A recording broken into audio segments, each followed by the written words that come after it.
Совместное сотрудничество в бизнесе подразумевает определенную гибкость партнеров, но она тоже достигается на наших континентах по-разному.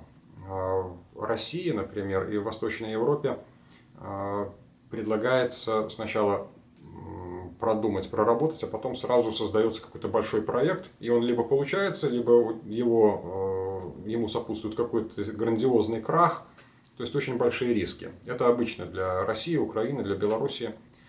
С европейцами то же самое, стараются продумать заранее все нюансы, описать это при помощи большого контракта и сразу выходить на какой-то крупный проект, крупный контракт. По крайней мере, так было не раз в моих совместных проектах.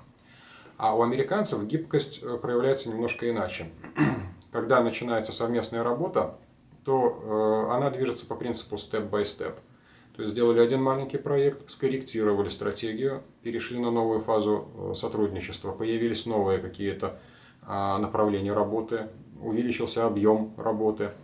И в этом смысле это очень эффективный прием, который позволяет эволюционно подходить к росту совместного бизнеса.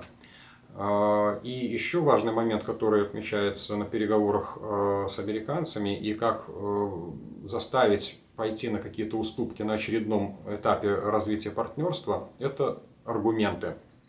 Когда ты хочешь добиться уступки по цене, по объемам работ каких-то, то нужно предъявлять аргументы. Просто так попросить, что давай подвинемся в том или ином вопросе, не получится. Нужно иметь аргумент А, Б, В.